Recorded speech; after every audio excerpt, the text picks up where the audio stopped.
नमस्कार दोस्तों, आपका इस वीडियो में स्वागत है। जैसा कि आप लोग जानते हैं कि हम लोग यूपी पीसीएस और आरओ आरओ से रिलेटेड टेस्ट सीरीज सॉल्व कर रहे हैं, ओके।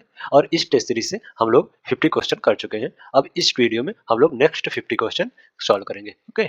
और यह टेस्ट सीरीज जो है वो आने वाले यूपी पीसीएस और आरओ आरओ के लिए अत्यंत महत्वपूर्ण क्वेश्चन दिए गए हैं इस टेस्ट सीरीज में, ओके। तो हम लोग टाइम को बिना वेस्ट किए आगे बढ़ते हैं। और आप लोगों से एक विनम्र निवेदन है कि आप लोग चैनल को सब्सक्राइब कर लें, वीडियो को लाइक करें, शेयर करें, कमेंट करें, ओके। तो चलिए स्टार्ट करते हैं। पहला क्वेश्चन आपके स्क्रीन पे है। निम्नलिखित कथनों में से कौन सा प्रभावी विनिमय दरों के संदर्भ में सही है? पहला कथन है, सांकेतिक प्रभावी विनिमय दर किसी देश की अंतरराष्ट्रीय प्रतिस्पर्धात्मकता का संकेतक है। दूसरा कथन है, अंतरराष्ट्रीय मुद्रा कोष प्रत्येक अर्थव्यवस्थाओं के भुगतान संतुलन का आकलन करने के लिए REER मॉडल का उपयोग करता है। नीचे दिए गए कूट का प्रयोग कर सही उत्तर चुनें। ऑप्शन ए है ना तो एक और ना ही दो, ऑप्शन बी है एक और दो दोनों, और ऑप्शन सी है केवल एक, और ऑप्शन डी है केवल दो। प्रभावी विनिमय दर जो है उसे हम लोग इफेक्टिव एक्सचेंज रेट कहते हैं, ओके। इफेक्टिव एक्सचेंज रेट जो है वो प्रभावी विनिमय दर को हम लोग कहते हैं। इस प्रकार EER ये प्रभावी विनिमय दर है, ओके। प्रभावी विनिमय दर दो प्रकार के होते हैं, सांकेतिक प्रभावी विनिमय दर और वास्तविक प्रभावी विनिमय दर। सांकेतिक प्रभावी विनिमय दर को हम लोग एन NEER कहते हैं और वास्तविक प्रभावी विनिमय दर को हम लोग REER कहते हैं, ओके। जो सांकेतिक प्रभावी विनिमय दर है उसमें विदेशी मुद्रा बाजार के संदर्भ में किसी देश की अंतरराष्ट्रीय प्रतिस्पर्धात्मकता का संकेत है। तो इस प्रकार जो कथन एक है वो सही है, ओके। और जो वास्तविक प्रभावी विनिमय दर है उसके अंतर्गत अंतरराष्ट्रीय मुद्रा कोष IMF प्रत्येक अर्थव्यवस्थाओं के भुगतान संतुलन का आकलन करने के लिए REER मॉडल का उपयोग करता है। तो इस प्रकार जो कथन दो है वो भी सही हो जाएगा, ओके। तो इसमें एक और दो दोनों सही है, तो B is the right answer हो जाएगा इसमें, ओके। नेक्स्ट क्वेश्चन है, निम्नलिखित में से कौन सा एशिया प्रांत आर्थिक सहयोग का सदस्य नहीं है? Option A Australia, option B है भारत, ऑप्शन सी है इंडोनेशिया, और ऑप्शन डी है चीन। एशिया प्रशांत आर्थिक सहयोग जो है वह APEC के नाम से जाना जाता है। वर्तमान में भारत का दर्जा जो है वो पर्यवेक्षक का है। तो इस प्रकार B is the right answer हो जाएगा इसमें, ओके। प्रशांत एशिया आर्थिक सहयोग का सदस्य जो है वो भारत नहीं है, ओके। नेक्स्ट क्वेश्चन है, निर्धनता आकलन से संबंधित निम्नलिखित समितियों पर विचार कीजिए और उन्हें कालक्रमानुसार व्यवस्थित कीजिए। पहला है लकड़वाला समिति, दूसरा है अलग समिति, तीसरा है तेंदुलकर समिति, चौथा है रंगराजन समिति। नीचे दिए गए कूट का प्रयोग कर सही उत्तर चुने। ऑप्शन ए है 2 1 3 4, ऑप्शन बी है 1 2 3 4, ऑप्शन सी है 3 4 1 2, और ऑप्शन डी है 4 2 1 3। जो अलग समिति है उसकी स्थापना वर्ष 1989 में हुई थी, ओके। वर्ष 1989 में अलग समिति की स्थापना हुई थी। लकड़वाला समिति की स्थापना वर्ष 1993 में हुई थी, ओके। और तेंदुलकर समिति की स्थापना 2009 में हुई थी। इस प्रकार और रंजन समिति की स्थापना 2012 में हुई थी, ओके। तो इसमें अलंघन समिति, उसके बाद आएगा लकड़वाला समिति, तेंदुलकर समिति, फिर रंगराजन समिति। तो इस प्रकार 2 1 4 3 2 1 3 4 तो इस प्रकार ए इज द राइट आंसर हो जाएगा इसमें, ओके। नेक्स्ट क्वेश्चन है, निम्नलिखित कथनों में से कौन सा उपभोक्ता मूल्य सूचकांक CPI के संदर्भ में सही है? पहला कथन है, यह राष्ट्रीय सांख्यिकी कार्यालय NSO द्वारा जारी किया जाता है। और दूसरा कथन है, मौद्रिक नीति समिति MPC मुद्रास्फीति को नियंत्रित करने के लिए CPI डेटा का उपयोग करती है। नीचे दिए गए कूट का प्रयोग कर सही उत्तर चुने। ऑप्शन ए है केवल एक, ऑप्शन बी है केवल दो, ऑप्शन सी है एक और दो दोनों, और ऑप्शन डी है ना तो एक और ना ही दो। उपभोक्ता मूल्य सूचकांक CPI जो है वह खुदरा खरीद के दृष्टिकोण से मूल्य परिवर्तन को मापता है। राष्ट्रीय सांख्यिकी कार्यालय यानी NSO उपभोक्ता मूल्य सूचकांक जारी करता है। तो इस प्रकार जो कथन एक है वो सही हो जाएगा, ओके। और CPI जो होते हैं वो चार प्रकार के होते हैं। औद्योगिक श्रमिक के लिए CPI, मजदूर कृषि मजदूर के लिए CPI, ग्रामीण मजदूर के लिए CPI, ग्रामीण शहरी संयुक्त श्रमिकों के लिए CPI, ओके। मुद्रास्फीति को नियंत्रित करने के लिए मौद्रिक नीति समिति CPI डेटा का उपयोग करती है। अप्रैल 2004 में RBI ने CPI को मुद्रास्फीति के प्रमुख उपाय के रूप में अपनाया था। तो इस प्रकार जो कथन एक दो है वो भी सही हो जाएगा। तो इसमें एक और दो दोनों सही है, तो सी इज द राइट आंसर हो जाएगा, ओके। नेक्स्ट क्वेश्चन है, औद्योगिक विकास को बढ़ावा देने के लिए भारतीय नौसेना ने उत्तर प्रदेश के निम्नलिखित में से किस संस्था के साथ एक समझौता ज्ञापन पर हस्ताक्षर किए? ऑप्शन ए है आईआईटी बीएचयू, ऑप्शन बी है आईआईटी कानपुर, ऑप्शन सी है आईआईटी प्रयागराज और ऑप्शन डी है उपयुक्त में से कोई नहीं। भारतीय प्रौद्योगिकी संस्था आईआईटी कानपुर ने भारतीय नौसेना के साथ एक समझौता ज्ञापन पर हस्ताक्षर किया। इसका उद्देश्य प्रौद्योगिकी विकास, नवीन समाधान एवं संयुक्त अनुसंधान और विकास को बढ़ावा देना है। तो इस प्रकार B is the right answer हो जाएगा इसमें। ओके, औद्योगिक विकास को बढ़ावा देने के लिए आईआईटी कानपुर से समझौता ज्ञापन पर हस्ताक्षर किया गया है। ओके, तो इस प्रकार B is the right answer हो जाएगा। नेक्स्ट क्वेश्चन है, निम्नलिखित में से किसे हाल ही में भूटान के national order of merit gold medal से सम्मानित किया गया है? Option A doctor Poonam Khetarpal Singh, option B है किजमेकिया कार्बेट, ऑप्शन सी है डॉक्टर शोभा गस्ती और ऑप्शन डी है कमल कुंभार। विश्व स्वास्थ्य संगठन डब्ल्यूएचओ दक्षिण पूर्वी एशियाई की क्षेत्रीय निर्देशक डॉक्टर पूनम खेत्रपाल सिंह को देश के प्रति उनकी विशिष्ट सेवाओं के लिए भूटान के प्रतिष्ठित national order of merit gold medal से सम्मानित किया है। तो इस प्रकार ए इज द राइट आंसर हो जाएगा। ओके, डब्ल्यूएचओ ने डॉक्टर पूनम खेत्रपाल सिंह को national order of merit gold से सम्मानित किया गया है। ओके, तो इस प्रकार ए इज द राइट आंसर हो जाएगा। नेक्स्ट क्वेश्चन, निम्नलिखित में से किस बैंक ने नारी शक्ति बचत खाता लॉन्च किया है? Option A bank of Baroda, option B है bank of Maharashtra, option C है आईसीआईसीआई बैंक और ऑप्शन डी है बैंक ऑफ इंडिया। आय के स्वतंत्र स्रोत वाली 18 वर्ष और उससे अधिक आयु की महिलाओं के लिए बैंक ऑफ इंडिया ने नारी शक्ति बचत खाता लॉन्च किया है। तो इस प्रकार D is the right answer हो जाएगा इसमें। ओके, नेक्स्ट क्वेश्चन है, निम्नलिखित में से किस संस्था ने जल से आर्सेनिक और धातु आयनों को हटाने के लिए अमृत प्रौद्योगिकी विकसित किया है? ऑप्शन है आईआईटी इंदौर, ऑप्शन बी है आईआईटी बॉम्बे, ऑप्शन सी है आईआईटी मद्रास और ऑप्शन डी है आईआईटी दिल्ली। भारतीय प्रौद्योगिकी संस्था मद्रास यानी आईआईटी मद्रास ने जल से आर्सेनिक और धातु आयनों को हटाने के लिए अमृत नामक एक तकनीकी विकसित की है। तो इस प्रकार सी इज द राइट आंसर हो जाएगा इसमें। ओके, नेक्स्ट क्वेश्चन है, निम्नलिखित में से किस राज्य ने दिसंबर 2023 में होटल और रिसॉर्ट्स के लिए एक नई स्टार वर्गीकरण प्रणाली शुरू की है? ऑप्शन है बिहार, ऑप्शन बी है मध्य प्रदेश, ऑप्शन सी है उत्तर प्रदेश और ऑप्शन डी है उत्तराखंड। उत्तर प्रदेश पर्यटन विभाग ने राज्य में संचालित होटलों और रिसॉर्टर के स्टार वर्गीकरण को मंजूरी देने के लिए एक नई रिसॉर्टर वर्गीकरण प्रणाली शुरू की है। तो इस प्रकार सी इज द राइट आंसर हो जाएगा इसमें। ओके, नेक्स्ट क्वेश्चन, दिसंबर 2023 में सर्ववेद मंदिर का उद्घाटन किया गया। ऑप्शन है प्रयागराज, ऑप्शन बी है वाराणसी, ऑप्शन सी है अम्बेडकर नगर और ऑप्शन डी है देवरिया। प्रधानमंत्री नरेंद्र मोदी ने 18 दिसंबर 2023 को उत्तर प्रदेश के वाराणसी के चौबेपुर क्षेत्र के उमराह में बने सर्ववेद मंदिर का उद्घाटन किया। तो इस प्रकार B is the right answer हो जाएगा इसमें। ओके, सर्ववेद मंदिर वो है वाराणसी में स्थित है। ओके, नेक्स्ट क्वेश्चन है, जलवायु परिवर्तन प्रदर्शन सूचकांक सीसीपीआई में भारत की रैंकिंग क्या है? ऑप्शन ए प्रथम, ऑप्शन बी है चतुर्थ, ऑप्शन सी है पंचम और ऑप्शन डी है षष्ठ यानी 7। ओके, जलवायु परिवर्तन प्रदर्शन सूचकांक यह वर्ष 2005 से प्रतिवर्ष German watch, new climate institute और क्लाइमेट एक्शन नेटवर्क इंटरनेशनल द्वारा प्रकाशित किया जाता है। ओके, और जलवायु परिवर्तन सूचकांक 2024 में भारत 7वें स्थान पर है। यह सूचकांक में किसी भी देश ने 1 से 3 रैंक हासिल नहीं किया है। डेनमार्क चौथे स्थान पर है। तो इस प्रकार D is the right answer इसमें हो जाएगा। ओके, भारत का जो स्थान है वो 7वां स्थान है। ओके, नेक्स्ट क्वेश्चन है, और डेनमार्क जो है वो चौथे स्थान पर है। 1 से 3 तक कोई भी देश इसमें कोई स्थान नहीं प्राप्त किया है। ओके, नेक्स्ट क्वेश्चन है, निम्नलिखित में से किसे वर्ष 2023 के लिए शांति निरस्त्रीकरण और विकास के लिए इंदिरा गांधी पुरस्कार प्रदान किया गया?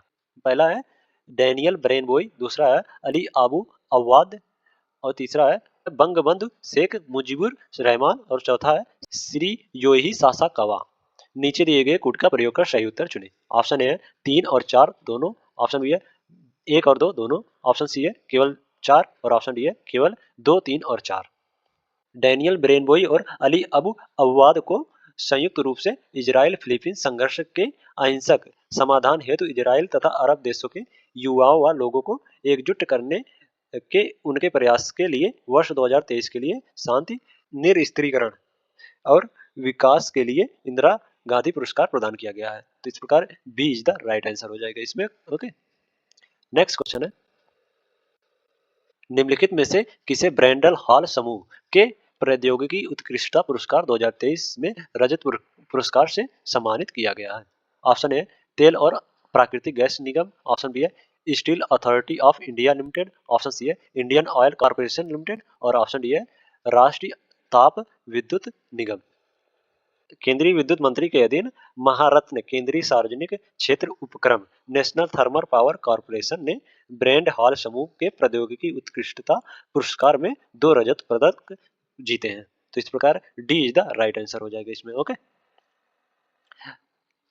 ब्रांड हॉल समूह के प्रौद्योगिकी उत्कृष्टता पुरस्कार 2023 में राष्ट्रीय ताप विद्युत निगम ने 2 रजत पदक जीते हैं। तो इस प्रकार D is the right answer हो जाएगा इसमें। ओके, नेक्स्ट क्वेश्चन है, निम्नलिखित में से किसे छठे रविंद्रनाथ टैगोर साहित्यिक पुरस्कार से सम्मानित किया गया है? ऑप्शन है सुदीप सेन, ऑप्शन बी है शोभना कुमार, ऑप्शन सी है सुकृता पाल कुमार और ऑप्शन डी है राजकमल झा।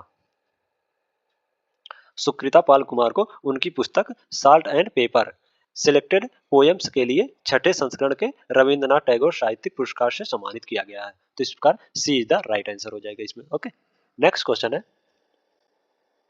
निम्नलिखित में से किस मंत्रालय पाट मित्र मोबाइल एप्लीकेशन लॉन्च किया? ऑप्शन ए है उपभोक्ता मामले खाद्य और सार्वजनिक वितरण मंत्रालय, ऑप्शन बी है रक्षा मंत्रालय, ऑप्शन सी है जल शक्ति मंत्रालय और ऑप्शन डी है वस्त्र मंत्रालय। दिसंबर 2023 में वस्त्र मंत्रालय ने जूट संगोष्ठी के दौरान jute corporation of India limited द्वारा विकसित एक मोबाइल एप्लीकेशन पाट मित्र लॉन्च किया गया। तो इस प्रकार D is the right answer हो जाएगा इसमें। ओके, जो पाट मित्रों है वो मोबाइल एप्लीकेशन वस्त्र मंत्रालय द्वारा लॉन्च किया गया है। ओके, नेक्स्ट क्वेश्चन है, जंतु कोशिका के घटकों के संदर्भ में निम्नलिखित में से कौन सा कथन सही है? पहला कथन है राइबोसोम को कोशिका की प्रोटीन फैक्ट्री कहा जाता है। दूसरा कथन है रक्तिकाएं अंतःकोशिकी दाब बनाए रखती हैं। नीचे दिए गए कूट का प्रयोग कर सही उत्तर चुने। ऑप्शन ए है 1 और 2 दोनों, ऑप्शन बी है केवल 2, ऑप्शन सी है केवल 1 और ऑप्शन डी है ना तो 1 और ना ही 2। जंतु कोशिकाओं के महत्वपूर्ण घटक जो है वो राइबोसोम है, लाइसोसोम है और रक्तिकाएं हैं। ओके, जो राइबोसोम है वे दानेदार संरचनाएं हैं और कोशिका के प्रोटीन कारखाने कहलाते हैं। यह प्रोटीन संश्लेषण का स्थल है। तो इस प्रकार जो कथन एक है वो सही हो जाएगा। ओके,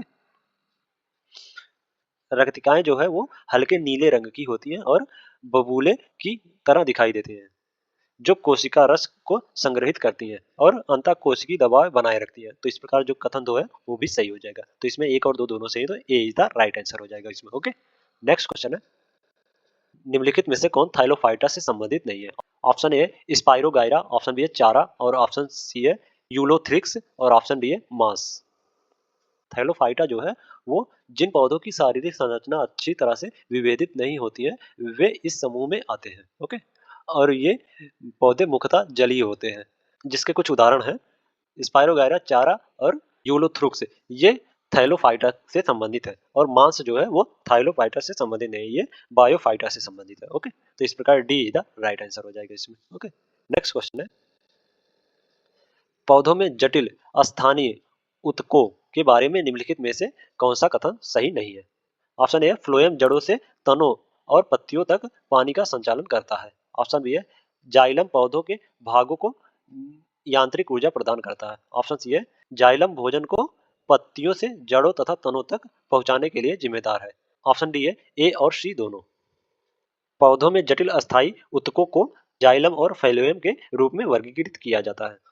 जाइलम जो है वह जड़ से तने और पत्तियों तक रस या पानी का संचालन करता है और पौधों के हिस्सों को यांत्रिक ऊर्जा प्रदान करता है। ओके, इस प्रकार जो सी है वो सही हो जाएगा। ओके, फ्लोएम जो है वो पौधों के शरीर में जैविक भोजन को संचालन करता है या भोजन को पत्तियों से जड़ों तथा तनों तक पहुंचाने के लिए जिम्मेदार होता है। तो इस प्रकार जो एक है ए है वो भी सही हो जाएगा। तो इसमें ए और सी दोनों सही है, तो D is the right answer हो जाएगा इसमें। ओके, नेक्स्ट क्वेश्चन है, निम्नलिखित में से कौन सा पादप हार्मोन्स है? Option A epinephrine, option B है साइटोकिनिन और ऑप्शन सी है इंसुलिन और ऑप्शन डी है एस्ट्रोजन। पादप हार्मोन्स जो है वो साइटोकिनिन है, तो इसमें B is the right answer हो जाएगा। ओके, नेक्स्ट क्वेश्चन है, निम्नलिखित में से कौन सा अम्ल मानव अमाशय द्वारा स्रोवित होता है? ऑप्शन है हाइड्रोक्लोरिक एसिड, ऑप्शन बी है सल्फ्यूरिक एसिड, ऑप्शन सी है नाइट्रिक एसिड और ऑप्शन डी है लैक्टिक एसिड। तो मानव अमाशय द्वारा जो अम्ल संतुलित होता है वो हाइड्रोक्लोरिक एसिड होता है। तो इस प्रकार ए इज द राइट आंसर हो जाएगा इसमें। ओके, नेक्स्ट क्वेश्चन है, मानव रक्त परिसंचारण तंत्र के संदर्भ में निम्नलिखित में से कौन सा कथन सही है? पहला कथन है धमनियां शरीर के विभिन्न अंगों से रक्त को हृदय तक ले जाती है। दूसरा कथन है कोशिकाएं धमनियों और शिराओं के बीच एक नेटवर्क बनाती है। नीचे दिए गए कूट का प्रयोग कर सही उत्तर चुने। ऑप्शन ए है एक और दो दोनों, ऑप्शन बी है केवल एक और ऑप्शन सी है ना तो एक और ना ही दो और ऑप्शन डी है केवल दो। मानव रक्त परिसंचारण तंत्र में हृदय, शिराएं, धमनी और कोशिकाएं शामिल होती है। धमनियां जो है वे हृदय से शरीर के विभिन्न भागों तक रक्त ले जाती हैं और फुसफुसी धमनी को छोड़कर सभी धमनियां हृदय से ऑक्सीजन युक्त रक्त ले जाती हैं। तो इस प्रकार जो कथन एक है वो गलत हो जाएगा। ओके, कोशिकाएं जो हैं वे महीन शाखाओं वाले रक्त वाहिका हैं जो धमनियों और शिराओं के बीच एक नेटवर्क बनाती हैं। तो इस प्रकार जो कथन दो है वो सही हो जाएगा। ओके, तो इसमें केवल दो सही है तो B D is the right answer हो जाएगा इसमें। ओके, नेक्स्ट क्वेश्चन है, निम्नलिखित में से किसे थ्रोम्बोसाइट भी कहा जाता है? ऑप्शन ए है लाल रक्त कोशिकाएं, ऑप्शन बी है प्लाज्मा, ऑप्शन सी है प्लेटलेट्स और ऑप्शन डी है श्वेत रक्त कोशिकाएं। प्लेटलेट्स को थ्रोम्बोसाइट भी कहा जाता है। तो इस प्रकार सी इज द राइट आंसर हो जाएगा इसमें। ओके, नेक्स्ट क्वेश्चन है, निम्नलिखित में से कौन मानव तंत्रिका तंत्र का हिस्सा है? ऑप्शन है रीढ़ की हड्डी, ऑप्शन बी है न्यूरो, ऑप्शन सी है सिनेप्स और ऑप्शन डी है उपयुक्त सभी। मानव तंत्रिका का जो हिस्सा है वो ये तीनों मानव तंत्र का हिस्सा है। रीढ़ की हड्डी, न्यूरो और सिनेप्स ये सभी मानव तंत्र का हिस्सा है। तो इस प्रकार D is the right answer हो जाएगा इसमें। ओके, नेक्स्ट क्वेश्चन, मानव आंख में वस्तुओं का प्रतिबिंब बनता है। ऑप्शन है कार्निया पर, ऑप्शन बी है रेटिना पर, ऑप्शन सी है रक्त तख्त पर और ऑप्शन डी है सिलियरी बॉडी पर। मानव आंख में वस्तुओं का जो प्रतिबिंब बनता है वो रेटिना पर बनता है। ओके, तो इस प्रकार B is the right answer हो जाएगा इसमें। नेक्स्ट क्वेश्चन है, वृत्त या गुर्दा की कार्यात्मक इकाई है। ऑप्शन है मूत्रवाहिनी, ऑप्शन बी है नेफ्रोन, ऑप्शन सी है मूत्रसाय और ऑप्शन डी है मूत्र मार्ग। गुर्दा की कार्यात्मक इकाई जो है वो नेफ्रोन है। तो इस प्रकार B is the right answer हो जाएगा इसमें। ओके, नेक्स्ट क्वेश्चन है, सूची 1 को सूची 2 से सुमेलित करें और सूचियों के नीचे दिए गए कूट का उपयोग कर सही उत्तर चुनें। सूची 1 में है खिलजी वंश, गुलाम वंश, लोधी वंश और तुगलक वंश। सूची 2 में है 1206 से 1290, 1320 से 1414, 1451 से 1516 और 1451 से 1526, 1290 से 1320।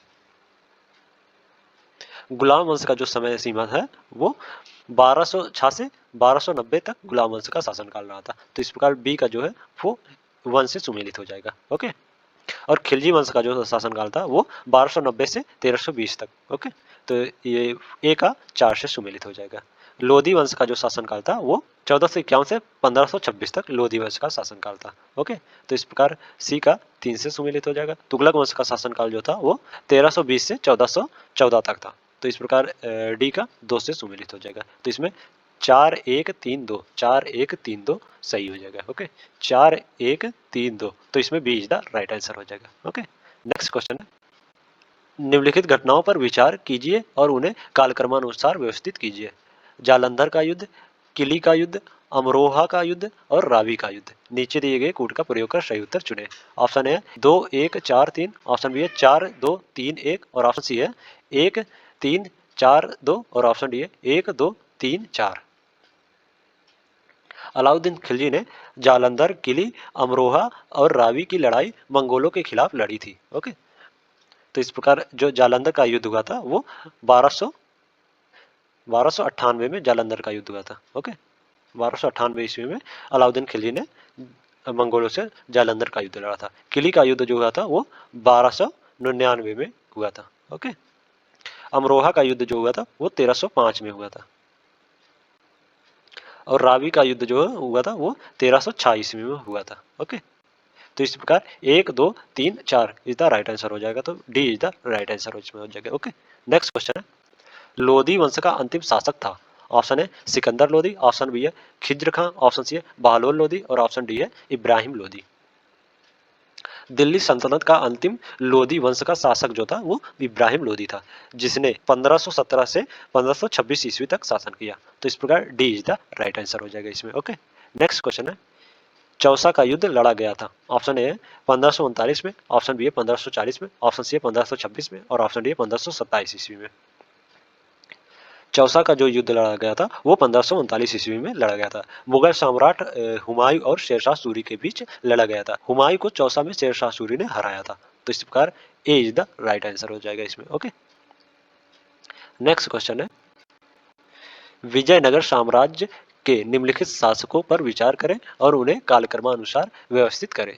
पहला है हरिहर प्रथम, दूसरा है बुक्का प्रथम, तीसरा है देवराय द्वितीय और चौथा है कृष्णदेव राय। नीचे दिए गए कोड का प्रयोग कर सही उत्तर चुने। ऑप्शन ए 2 1 4 3, ऑप्शन बी है 1 2 3 4, ऑप्शन सी है 1 3 4 2 और ऑप्शन डी है 4 2 3 1।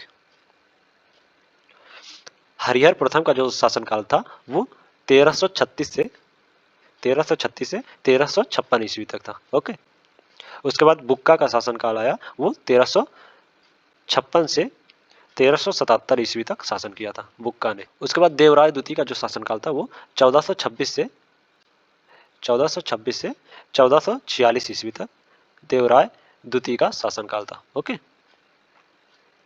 और कृष्णदेव राय का जो काल था वो 1509 से 1529 तक इसका शासनकाल था। तो इस प्रकार 1 2 3 और 4 इज द राइट आंसर हो जाएगा। तो इसमें B is the right answer हो जाएगा। ओके, नेक्स्ट क्वेश्चन है, अशोक द्वारा धम्म महामात्रों की नियुक्ति का उल्लेख है। ऑप्शन ए प्रमुख शिलालेख 3 में, ऑप्शन बी है प्रमुख शिलालेख 4 में, ऑप्शन सी है प्रमुख शिलालेख 5 में और ऑप्शन डी है प्रमुख शिलालेख 6 में। प्रमुख शिलालेख 3 में इसमें ब्राह्मणों और श्रमणों के प्रति उदारता और माता और पिता के प्रति सम्मान के बारे में बताया गया है। ओके, जो प्रमुख शिलालेख 5 है इसमें सभी संप्रदाय और धर्मों के हितों की देखभाल करने के लिए और धम्म का संदेश फैलाने के लिए पहली बार धम्म महामंत्रों की नियुक्ति के बारे में बताया गया है। तो इस प्रकार सी द राइट आंसर हो जाएगा इसमें। ओके, धम्म महामंत्रों की नियुक्ति का उल्लेख जो है वो प्रमुख शिलालेख 5 में किया गया है। ओके, नेक्स्ट क्वेश्चन है, हरिसेन निम्नलिखित में से किस गुप्त शासक का दरबारी कवि था। ऑप्शन ए चंद्रगुप्त प्रथम, ऑप्शन बी है समुद्रगुप्त, ऑप्शन सी है चंद्रगुप्त द्वितीय और ऑप्शन डी है रामगुप्त। हरिसेन जो था वो समुद्रगुप्त के दरबारी कवि थे, जिन्होंने प्रयागराज में अशोक के स्तंभ पर लिखी प्रयाग प्रस्ती में उन्हें 100 योद्धाओं का नायक बताया था। ओके, विंसेंट स्मिथ समुद्रगुप्त को भारत का नेपोलियन कहता था। तो इस प्रकार B is the right answer हो जाएगा इसमें। ओके, हरिसेन जो था वो समुद्रगुप्त का दरबारी कवि था। ओके, नेक्स्ट क्वेश्चन है, नीचे दो कथन दिए गए हैं, एक को अभिकथन और दूसरे को कारण कहा गया है। अभिकथन ए है जो वो चंदावर की लड़ाई ने गंगा घाट में तुर्की शासन की नींव रखी। कारण जो है चंदावर की लड़ाई जीतने के बाद मोहम्मद गोरी कन्नौज और बनारस की ओर बढ़ा। नीचे दिए गए कूट का प्रयोग कर सही उत्तर चुने। ऑप्शन ए सही है लेकिन आर गलत है, ऑप्शन बी है ए गलत है लेकिन आर सही है, ऑप्शन सी है ए और आर दोनों सत्य हैं और आर ए का सही व्याख्या कर रहा है, ऑप्शन डी है ए और आर दोनों सत्य हैं लेकिन आर ए का सही व्याख्या नहीं करता। ओके, चंदावर का युद्ध जो है वो 1194 ईस्वी में मोहम्मद गोरी और जयचंद्र के बीच लड़ा गया था, जिसमें जयचंद्र हार गया और मारा गया। ओके, कन्नौज जो उस समय गंगा घाट में प्रशासन का केंद्र था, अंततः 1198 ईस्वी में कब्जा कर लिया गया। चंदावर की लड़ाई ने इस प्रकार गंगा घाटी में तुर्क शासन की नींव रखी। तो इस प्रकार जो कथन जो है वो सही हो जाएगा। ओके, अभिकथन जो है वो सही हो जाएगा। ओके, और जो कारण है वो भी सही हो जाएगा। इसमें मोहम्मद चंदावर की लड़ाई जीतने के बाद मोहम्मद गोरी ने कन्नौज और बनारस की ओर बढ़ा। तो इस प्रकार जो कारण है वो भी सही हो जाएगा और कारण जो है वो अभिकथन का व्याख्या भी कर रहा है। तो इसमें सी इज द राइट आंसर हो जाएगा। ओके, नेक्स्ट क्वेश्चन है, राजा रवि वर्मा एक प्रसिद्ध भारतीय चित्रकार थे। ऑप्शन ए मैसूर के, ऑप्शन बी है हैदराबाद के, ऑप्शन सी है त्रिवणकोर के और ऑप्शन डी है मद्रास के। राजा रवि वर्मा त्रिवणकोर रियासत के एक भारतीय चित्रकार थे। उन्होंने 1873 ईस्वी में विजयान कला प्रदर्शनी में प्रथम पुरस्कार जीता था। तो इस प्रकार सी इज द राइट आंसर हो जाएगा इसमें। ओके, नेक्स्ट क्वेश्चन है, निम्नलिखित में से कौन सा सडंग शब्द से संबंधित है? ऑप्शन है नृत्य, ऑप्शन बी है चित्रकारी, ऑप्शन सी है कठपुतली और ऑप्शन डी है मिट्टी के बर्तन। जो सडन शब्द है वो चित्रकारी से संबंधित है, तो इस प्रकार B is the right answer हो जाएगा इसमें। ओके, नेक्स्ट क्वेश्चन है एलिफेंटा गुफा थी। ऑप्शन ए बौद्ध स्थल, ऑप्शन बी है सौ साइट, ऑप्शन सी है वैष्णो स्थल और ऑप्शन डी है ए और बी दोनों। मुंबई के पास स्थित एलिफेंटा गुफा मूल रूप से एक बौद्ध स्थल थी, जिन पर बाद में शैव मत का प्रभुत्व हो गया था। ओके, यह एलोरा गुफा के समकालीन थी, तो इस प्रकार D is the right answer हो जाएगा इसमें। ओके, एलिफेंटा गुफा जो है वो बौद्ध स्थल और साउथ साइड दोनों था। ओके, नेक्स्ट क्वेश्चन है 1937 के प्रांतीय चुनाव के संदर्भ में निम्नलिखित में से कौन सा कथन सही है? पहला कथन है यह भारत सरकार 1935 के प्रावधानों के तहत आयोजित किया गया था और दूसरा कथन है भारतीय राष्ट्रीय कांग्रेस को बंगाल, असम और उत्तर पश्चिम सीमा प्रांत में बहुमत मिला। नीचे दिए गए कोड का प्रयोग कर सही उत्तर चुने। ऑप्शन है केवल एक, ऑप्शन बी है केवल दो, ऑप्शन सी है एक और दो दोनों और ऑप्शन डी है ना तो एक और ना ही दो। 1937 के प्रांतीय चुनाव में ये चुनाव भारत सरकार अधिनियम 1935 के प्रावधानों के तहत हुआ था, जिसमें कांग्रेस विरोध करना चाहती थी। ओके, तो इस प्रकार जो कथन एक है वो सही हो जाएगा। ओके, कांग्रेस ने 1161 सीटों पर चुनाव लड़ा, जिनमें से 716 सीटें जीती। इसे बंगाल, असम, पंजाब, सिंध और उत्तर पश्चिम सीमा प्रांत को छोड़कर सभी प्रांतों में बहुमत मिला और यह बंगाल, असम और उत्तर पश्चिम सीमा प्रांत में सबसे बड़ी पार्टी बनकर उभरी। तो इस प्रकार जो कथन दो है वो गलत हो जाएगा। ओके, तो इसमें केवल एक सही है, तो ए इज द राइट आंसर हो जाएगा। ओके, नेक्स्ट क्वेश्चन है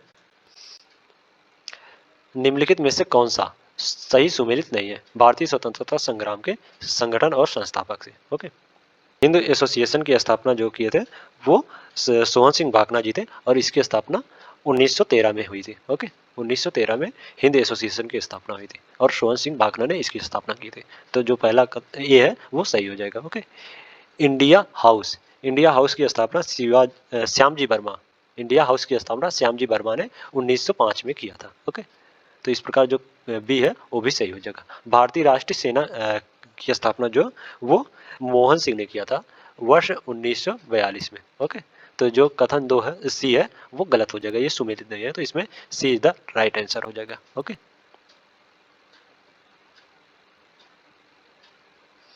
नेक्स्ट क्वेश्चन निम्नलिखित में से कौन उत्तर प्रदेश किसान सभा से संबंधित नहीं था? ऑप्शन है गौरी शंकर मिश्र, ऑप्शन बी है इंद्र नारायण द्विवेदी, ऑप्शन सी है राजकुमार शुक्ल और ऑप्शन डी है मदन मोहन मौलवी। राजकुमार शुक्ल जो हैं वो 1916 के लखनऊ में कांग्रेस अधिवेशन के दौरान महात्मा गांधी को चंपारण आने के लिए राजी किया था, जो बाद में चंपारण सत्याग्रह का कारण बना। तो इस प्रकार जो सी है वो गलत हो जाएगा, ये उत्तर प्रदेश किसान सभा से संबंधित नहीं है। ओके, तो इसमें सी इज द राइट आंसर हो जाएगा। ओके, नेक्स्ट क्वेश्चन है भारत स्त्री महामंडल की पहली बैठक कहाँ आयोजित की गई थी? Option A Nagpur, option B Pune, option C Allahabad और ऑप्शन डी सूरत। सरला देवी चौधरानी जो है वो भारत स्त्री महामंडल की स्थापना की थी। ओके, और इन्होंने वर्ष 1910 में इलाहाबाद में भारत स्त्री महामंडल की पहली बैठक बुलाई थी। तो इस प्रकार सी इज द राइट आंसर हो जाएगा। ओके, भारत स्त्री महामंडल की पहली बैठक जो है वो इलाहाबाद में आयोजित की गई थी। ओके, नेक्स्ट क्वेश्चन है सूची 1 को सूची 2 से सुमेलित करें और सूचियों के नीचे दिए गए कोड का उपयोग कर सही उत्तर चुनें। सूची 1 में कांग्रेस अधिवेशन और सूची 2 में है स्थल, कांग्रेस अधिवेशन स्थान है। ओके, इलाहाबाद इलाहाबाद की संधि या 1910 में हुई थी। इलाहाबाद की संधि 1910 की इलाहाबाद की संधि सर विलियम बेंडर ने इसकी अध्यक्षता की थी। तो ए का जो है वो 3 से सुमेलित हो जाएगा। ओके, लखनऊ का अधिवेशन जो है वो लखनऊ अधिवेशन रमेश चंद्र दत्त ने 1899 में इसकी अध्यक्षता की थी। लखनऊ अधिवेशन 1899 की अध्यक्षता जो है वो रमेश चंद्र दत्त ने किया था। तो बी का 2 से सुमेलित हो जाएगा। ओके, बनारस अधिवेशन की अध्यक्षता जो वो गोपाल कृष्ण गोखले ने की थी। ये 1905 में बनारस अधिवेशन की अध्यक्षता गोपाल कृष्ण गोखले ने की थी। तो इस प्रकार सी का एक से सुमेलित हो जाएगा। ओके, कानपुर अधिवेशन की अध्यक्षता सरोजिनी नायडू ने की थी 1925 में। ओके, तो इस प्रकार डी का 4 से सुमेलित हो जाएगा। 3 2 1 4 3 2 1 4, तो इसमें ए इज द राइट आंसर हो जाएगा। ओके, नेक्स्ट क्वेश्चन है फराजी विद्रोह शुरू हुआ? ऑप्शन ए है पंजाब में, ऑप्शन बी है बिहार में, ऑप्शन सी है पश्चिम बंगाल में और ऑप्शन डी है आंध्र प्रदेश में। फराजी फर्ज या अनिवार्य शब्द से उत्पन्न फराजी आंदोलन की स्थापना 19वीं शताब्दी में हाजी शरीयतुल्लाह द्वारा की गई थी और इसे पश्चिम बंगाल के उत्तरी 24 परगनों में अपनी गहरी जड़ें जमा ली। तो इस प्रकार सी इज द राइट आंसर हो जाएगा इसमें। ओके, फराजी विद्रोह जो है वो पश्चिम बंगाल में शुरू हुआ था। ओके, नेक्स्ट क्वेश्चन है, निम्नलिखित में से किसने दर्पण समाचार पत्र शुरू किया? ऑप्शन ए बाल शास्त्री जंभेकर, ऑप्शन बी है ज्योतिबा फूले, ऑप्शन सी है ईश्वर चंद्र विद्यासागर और ऑप्शन डी है मधुसूदन राय। ओके, बाल शास्त्री जंभेकर ने वर्ष 1832 में दर्पण समाचार पत्र शुरू किया। उन्होंने मराठी पत्रकारिता के जनक के रूप में जाना जाता है। ओके, उन्होंने दर्पण का उपयोग लोगों को विधवा पुनर्विवाह जैसे सामाजिक सुधारों के बारे में जागरूकता जगाने और जनता में जीवन के प्रति वैज्ञानिक दृष्टिकोण स्थापित करने के लिए किया था। तो इस प्रकार ए इज द राइट आंसर हो जाएगा। ओके, दर्पण समाचार पत्र का जो शुरुआत किए थे वो बाल शास्त्री जंभेकर ने किया था। ओके, नेक्स्ट क्वेश्चन, मद्रास महाजन सभा की स्थापना हुई? ऑप्शन ए 1865 में, ऑप्शन बी 1884 में, ऑप्शन सी 1878 में और ऑप्शन डी 1892 में। मद्रास महाजन सभा की स्थापना जो है वो 1884 में एम वीर राघवाचारी, बी सुब्रमण्यम अय्यर और पी आनंद चालू ने किया था। ओके, तो इस प्रकार B is the right answer हो जाएगा इसमें। ओके, नेक्स्ट क्वेश्चन है, देशेर कथा पुस्तक किसके द्वारा लिखी गई थी? ऑप्शन ए है सखाराम गणेश देवस्कर, ऑप्शन बी है बंकिम चंद्र चटर्जी, ऑप्शन सी है दीनबंधु मित्र और ऑप्शन डी है एम.एन. राय। अरविंद घोष के करीबी सहयोगी सखाराम गणेश देवस्कर ने 1904 ईस्वी में देशेर कथा प्रकाशित किया था। तो इस प्रकार ए इज द राइट आंसर हो जाएगा इसमें। ओके, देशेर कथा पुस्तक जो है वो सखाराम गणेश देवस्कर ने लिखी थी। ओके, नेक्स्ट क्वेश्चन है, शिमला प्रतिनिधि मंडल का नेतृत्व किया? ऑप्शन ए मोहम्मद अली जिन्ना ने, ऑप्शन बी है आगा खान ने, ऑप्शन सी है शौकत अली ने और ऑप्शन डी है अब्दुल गफ्फार खान ने। शिमला प्रतिनिधि मंडल का जो नेतृत्व किया थे वो आगा खान ने किया था। तो इस प्रकार B is the right answer हो जाएगा इसमें। ओके, अक्टूबर 2006 में आगा खान के नेतृत्व में शिमला प्रतिनिधि मंडल का नेतृत्व किया गया था। ओके, नेक्स्ट क्वेश्चन है, मद्रास की संधि का संबंध है? ऑप्शन है प्रथम आंग्ल मैसूर युद्ध से, ऑप्शन बी है द्वितीय आंग्ल मैसूर युद्ध से, ऑप्शन सी है तृतीय आंग्ल मैसूर युद्ध से और ऑप्शन डी है चतुर्थ आंग्ल मैसूर युद्ध से। प्रथम आंग्ल मैसूर युद्ध बिना किसी निष्कर्ष से 1.5 साल चलता रहा। ओके, हैदर अली ने अपनी रणनीति बदल दी और अचानक मद्रास पहुंच गया। मद्रास में पूरी तरह से अराजकता व्यक्त हो गई, जिससे अंग्रेजों को 4 अप्रैल 1769 को हैदर अली के साथ एक बहुत अपमानजनक संधि मद्रास की संधि करने के लिए मजबूर होना पड़ा। तो इस प्रकार जो कथन है वो इज द राइट आंसर हो जाएगा। मद्रास की संधि का जो संबंध है वो प्रथम आंग्ल मैसूर युद्ध से है। ओके, नेक्स्ट क्वेश्चन है, निम्नलिखित में से किसने ईस्ट इंडिया एसोसिएशन का गठन किया था? ऑप्शन है वीर राघवाचारी, ऑप्शन बी है केटी तेलंगन और ऑप्शन सी है दादाबाई नौरोजी, ऑप्शन डी है वारेन हेस्टिंग। भारतीय प्रश्नों पर चर्चा करने और भारतीय कल्याण को बढ़ावा देने के लिए इंग्लैंड में सार्वजनिक लोगों को प्रभावित करने के लिए 1866 ईस्वी में दादाभाई नौरोजी द्वारा लंदन में ईस्ट इंडिया एसोसिएशन का आयोजन किया गया था। तो इस प्रकार सी इज द राइट आंसर हो जाएगा इसमें। ओके, ईस्ट इंडिया एसोसिएशन की स्थापना 1866 ईस्वी में दादाभाई नौरोजी ने किया था। ओके, नेक्स्ट क्वेश्चन है, निम्नलिखित में से किसने भारतीय राष्ट्रीय कांग्रेस की अध्यक्षता किसने की जिसमें गर्मपंथी को पुनः शामिल किया गया? ऑप्शन है मोतीलाल नेहरू, ऑप्शन बी है अंबिका चरण मजूमदार, ऑप्शन सी है लाला लाजपत राय और ऑप्शन डी है चित्तरंजन दास। भारतीय राष्ट्रीय कांग्रेस के लखनऊ सत्र 1916 में एक नरमपंथी नेता अंबिका चरण मजूमदार की अध्यक्षता में तिलक के नेतृत्व वाली गर्मपंथियों को फिर से कांग्रेस में शामिल किया गया। तो इस प्रकार B is the right answer हो जाएगा इसमें। ओके, भारतीय राष्ट्रीय कांग्रेस की अध्यक्षता जो है अंबिका चरण मजूमदार की अध्यक्षता में गर्मपंथी को पुनः शामिल किया गया कांग्रेस में। ओके, नेक्स्ट क्वेश्चन है, निम्नलिखित में से किस अधिनियम में अखिल भारतीय महासंघ का प्रावधान था? ऑप्शन ए भारत शासन अधिनियम 1919, ऑप्शन बी भारत परिषद अधिनियम 1909, ऑप्शन सी है भारत सरकार अधिनियम 1935 और ऑप्शन डी है भारत स्वतंत्रता अधिनियम 1947। भारत सरकार अधिनियम 1935 अगस्त 1935 में ब्रिटिश संसद द्वारा पारित किया गया था। एक अखिल भारतीय संघ में सभी ब्रिटिश भारतीय प्रांत, सभी मुख्य आयुक्त के प्रांत और भारतीय राज्य शामिल थे। चूंकि कुछ शर्तें पूरी नहीं हुई, इसलिए प्रस्तावित महासंघ कभी अस्तित्व में नहीं आया। तो इस प्रकार सी इज द राइट आंसर हो जाएगा। या जो था अखिल भारतीय महासंघ का प्रावधान जो था वो भारत सरकार अधिनियम 1935 में था। ओके, तो इस प्रकार सी इज द राइट आंसर हो जाएगा इसमें। ओके, वाहनों में पश्च दृश्य दर्पण के रूप में किस प्रकार के दर्पण का उपयोग किया जाता है? ऑप्शन ए अवतल, ऑप्शन बी है समतल, ऑप्शन सी है उत्तल और ऑप्शन डी है गोलीय। उत्तल दर्पणों का उपयोग सामान्यतः वाहनों के पश्च दृश्य दर्पण के रूप में किया जाता है। ये दर्पण वाहनों के पार्श्व में लगे होते हैं तथा इनमें ड्राइवर अपने पीछे के वाहनों को देख सकते हैं, जिससे वे सुरक्षित रूप से वाहन चला सके। तो इस प्रकार सी इज द राइट आंसर हो जाएगा इसमें। ओके, वाहनों में पश्च दृश्य दर्पण के रूप में उत्तल दर्पण का प्रयोग किया जाता है। ओके, नेक्स्ट क्वेश्चन है, निम्नलिखित द्रव्यात्मकों पर विचार कीजिए और उन्हें उनके अपवर्तनांक के बढ़ते क्रम में व्यवस्थित कीजिए। पहला है खनिज नमक, दूसरा रूबी या मणिक, तीसरा है नीलम, चौथा है हीरा। नीचे दिए गए कोड का प्रयोग कर सही उत्तर चुने। ऑप्शन ए है 2 3 4 1 और ऑप्शन बी है 1 2 3 4, ऑप्शन सी है 4 3 2 1 और ऑप्शन डी है 3 4 2 1। अपवर्तनांक को विभिन्न माध्यमों में प्रकाश के संरक्षण की अपेक्षिक चाल से संबद्ध किया जाता है। ओके, यह देखा गया है कि विभिन्न माध्यमों में प्रकाश अलग अलग चालों से संचरित होता है। निर्वात में प्रकाश जो है वो 3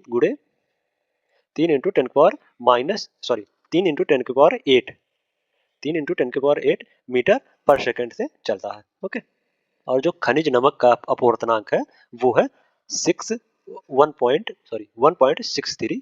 ये खनिज नमक का अपवर्तनांक है। ओके, रूबी या मणिक का जो अपवर्तनांक है वो 1.71 है। ओके, नीलम का जो अपवर्तनांक है वो 1.77 है। ओके, और हीरे का अपवर्तनांक जो है वो 2.42 है। तो इस प्रकार सबसे कम खनिज नमक का, फिर उसके बाद रूबी, फिर नीलम, फिर उसके बाद हीरे का अपवर्तनांक है। तो इस प्रकार 1 2 3 और 4 इज द राइट आंसर हो जाएगा इसमें। ओके, तो B is the right answer हो जाएगा। इसमें अपवर्तनांक के बढ़ते क्रम में व्यवस्थित करना है इसे। ओके, नेक्स्ट क्वेश्चन है, नीचे दो कथन दिए गए हैं, एक को अभिकथन ए और दूसरे को कारण आर कहा गया है। अभिकथन ए है जो वो अभिनेत्र लेंस की फोकस दूरी को पक्षमापी पेशियों द्वारा समायोजित किया जाता है। कारण में कहा गया है कि अभिनेत्र लेंस की वक्रता पक्षमापी पेशियों के संकुचन या शिथिलता के साथ बदलता है। नीचे दिए गए कोड का प्रयोग कर सही उत्तर चुने। ऑप्शन ए है ए सत्य है लेकिन आर गलत है। ऑप्शन बी है ए और आर दोनों सत्य है लेकिन आर ए का सही स्पष्टीकरण नहीं है। ऑप्शन सी है ए गलत है किंतु आर सत्य है। ऑप्शन डी है ए और आर दोनों सत्य है और आर ए का सही स्पष्टीकरण है। अभिनेत्र लेंस जो है वो रेशेदार जेलीवत पदार्थ का बना होता है। इसकी वक्रता में कुछ सीमाओं तक पक्षमापी पेशियों द्वारा रूपांतरित किया जा सकता है। ओके, जब पेशियां सीलित होती हैं तो अभिनेत्र लेंस पतला हो जाता है। इस प्रकार इसकी फोकस दूरी बढ़ जाती है। इस स्थिति में हम दूर रखी वस्तुओं को स्पष्ट देख पाने में समर्थ होते हैं। ओके, जब आप आंखों के निकट की वस्तुओं को देखते हैं तब पक्षमापी पेशियां सिकुड़ जाती हैं। इससे नेत्र लेंस का वक्रता बढ़ जाती है। अभिनेत्र लेंस अब मोटा हो जाता है। ओके, अभिनेत्र लेंस की वह क्षमता जिसके कारण वह अपनी फोकस दूरी का समायोजित कर लेती है, सामंजस्य कहलाती है। ओके, वक्रता में यह परिवर्तन सीधे लेंस की फोकस दूरी को प्रभावित करता है। तो इस प्रकार जो कथन है वो भी सही हो जाएगा और कारण जो है वो भी सही हो जाएगा। ओके, और कारण जो है वो अभिकथन का व्याख्या मतलब सही स्पष्टीकरण भी कर रहा है। तो इसमें D is the right answer हो जाएगा। ओके, नेक्स्ट क्वेश्चन, निम्नलिखित में से कौन सी घटना तारों के टिमटिमाने का कारण है? Option A reflection, option B है डिफ्रैक्शन और ऑप्शन सी है अपवर्तन और ऑप्शन डी है डिस्प्रेशन। तारों के प्रकाश के वायुमंडलीय अपवर्तन के कारण तारे टिमटिमाते प्रतीत होते हैं। ओके, तो इस प्रकार सी इज द राइट आंसर हो जाएगा इसमें। तारों का जो टिमटिमाना है वो अपवर्तन के कारण होता है। ओके, नेक्स्ट क्वेश्चन है, लिटमस विलियन का वास्तविक रंग क्या होता है? ऑप्शन ए है लाल, ऑप्शन बी है नीला, ऑप्शन सी है बैंगनी और ऑप्शन डी है हरा। लिटमस विलियन बैंगनी रंग का रंजक होता है जो थाइलोफाइटा समूह के चिलेन पौधे से निकाला जाता है। प्रायः इसे सूचकांक की तरह प्रयोग किया जाता है। लिटमस विलियन जब ना तो अम्लीय होता है और ना ही क्षारीय होता है तब वह बैंगनी रंग का हो जाता है। तो इस प्रकार सी इज द राइट आंसर हो जाएगा इसमें। ओके, नेक्स्ट क्वेश्चन है, निम्नलिखित में से कौन सा कैल्शियम कार्बोनेट का प्रकार है? पहला है चूना पत्थर, दूसरा है खड़िया या चॉक, इसे खड़िया या चॉक बोलते हैं। ओके, तीसरा है संगमरमर और चौथा है बेकिंग सोडा। नीचे दिए गए कूट का प्रयोग कर सही उत्तर चुने। ऑप्शन ए है केवल एक और चार, ऑप्शन बी है केवल एक, दो और तीन, ऑप्शन सी है केवल तीन और चार, और ऑप्शन डी है केवल एक और दो। चूना पत्थर, खड़िया और संगमरमर जो है वो कैल्शियम कार्बोनेट के विविध रूप हैं। सभी धातु कार्बोनेट एवं हाइड्रोजन कार्बोनेट अम्ल के साथ अपक्रिया कर संगत लवण कार्बन डाइऑक्साइड एवं जल बनाते हैं। तो इस प्रकार इसमें B is the right answer हो जाएगा। ओके, चूना पत्थर, खड़िया और संगमरमर जो है वो कैल्शियम कार्बोनेट के प्रकार है। ओके, और जो बेकिंग सोडा है वह सोडियम बाइकार्बोनेट के नाम से जाना जाता है। ओके, नेक्स्ट क्वेश्चन है, कौन सा पद किसी विलियम में हाइड्रोजन आयन सांद्रता के माप को दर्शाता है? ऑप्शन ए पूसांस, ऑप्शन बी है पीएच, ऑप्शन सी है क्षारीय और ऑप्शन डी है ओएच। जो पीएच स्केल होता है वो किसी विलियन में उपस्थित हाइड्रोजन आयन की सांद्रता ज्ञात करने के लिए एक स्केल विकसित किया गया है। ओके, जिसे पीएच स्केल कहते हैं। तो इस प्रकार B is the right answer हो जाएगा इसमें। ओके, नेक्स्ट क्वेश्चन है, सूची 1 को सूची 2 से सुमेलित कीजिए और सूचियों के नीचे दिए गए कूट का प्रयोग कर सही उत्तर चुनें। सूची 1 में है सिरका, टमाटर, नेटल का डंक, खट्टा दूध। सूची 2 में है एसिटिक अम्ल, ऑक्जेलिक अम्ल, मेथोनाइक अम्ल और लैक्टिक अम्ल। ओके, जो सिल्का है उसमें एसिटिक अम्ल पाया जाता है, तो जो ए का है वो 1 से सुमेलित हो जाएगा। ओके, टमाटर जो है उसमें ऑक्जेलिक अम्ल पाया जाता है। ओके, तो बी का 2 से सुमेलित हो जाएगा। नेटल का डंक जो है वो मेथलाइक अम्ल पाया जाता है उसमें। ओके, तो सी का 3 से सुमेलित हो जाएगा। खट्टा दूध या दही में लैक्टिक अम्ल पाया जाता है, तो इस प्रकार डी का 4 से सही हो जाएगा। तो इसमें 1 2 3 4 इज द राइट आंसर हो जाएगा। 1 2 3 4, तो इसमें ए इज द राइट आंसर हो जाएगा। ओके, नेक्स्ट क्वेश्चन है, दंत क्षय को रोकने के लिए निम्नलिखित में से कौन सा पदार्थ महत्वपूर्ण है? ऑप्शन ए है calcium hydroxyapatite, option B है मैग्नीशियम क्लोराइड, ऑप्शन सी है बेंजीन, ऑप्शन डी है सोडियम क्लोराइड। मुंह के पीएच का मान 5.5 से कम होने पर दांत का क्षय प्रारंभ हो जाता है। ओके, मुंह का जो पीएच मान है वो 5.5 से अगर कम होगा तो दांत का क्षय प्रारंभ हो जाएगा। ओके, दांत का इनेमल जो है वो कैल्शियम हाइड्रोक्सी एपिटाइड से बना होता है, जो कि शरीर का सबसे कठोर पदार्थ है। ओके, यह जल में नहीं घुलता, लेकिन मुंह के पीएच का मान 5.5 से कम होने पर यह संक्षारित हो जाता है। तो इस प्रकार ए इज द राइट आंसर हो जाएगा इसमें। ओके, नेक्स्ट क्वेश्चन है, निम्नलिखित में से कौन सी प्रक्रिया एल्युमिनियम पर मोटी ऑक्साइड परत बनाती है? ऑप्शन ए एनोडीकरण, ऑप्शन बी है विद्युत लेपन, ऑप्शन सी है असत लेपन और ऑप्शन डी है परत। एनोडीकरण जो है वो एल्युमिनियम पर मोटी ऑक्साइड की परत बनाने की प्रक्रिया है। वायु के संपर्क में आने पर एल्युमिनियम पर ऑक्साइड की पतली परत का निर्माण होता है। एल्युमिनियम ऑक्साइड की परत इसे संक्षारण से बचाती है। ओके, इस परत को मोटा करके इसे संचरण से अधिक सुरक्षित किया जा सकता है। तो इस प्रकार ए इज द राइट आंसर हो जाएगा इसमें। ओके, एल्युमिनियम पर मोटी ऑक्साइड परत जो बनती है वो एनोडीकरण के कारण बनती है। ओके, नेक्स्ट क्वेश्चन है, उत्तर प्रदेश में निम्नलिखित में से किस क्षेत्र को पहले मधुपुरा के नाम से जाना जाता था? Option A Varanasi, option B है आगरा, ऑप्शन सी है मथुरा और ऑप्शन डी है कानपुर।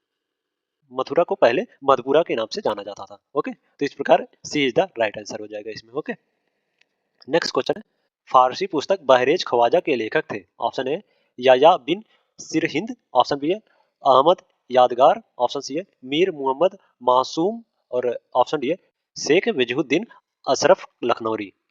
प्रसिद्ध फारसी पुस्तक बहरेज वार के लेखक शेख वजहुद्दीन अशरफ लखनौरी थे। तो इस प्रकार इसमें D is the right answer हो जाएगा। ओके, नेक्स्ट क्वेश्चन है, निम्नलिखित में से किस शहर में पांचवा वैश्विक आयुर्वेद महोत्सव 2023 आयोजित किया गया था? Option A Bhopal, option B है नोएडा, ऑप्शन सी है वाराणसी और ऑप्शन डी है तिरुवनंतपुरम।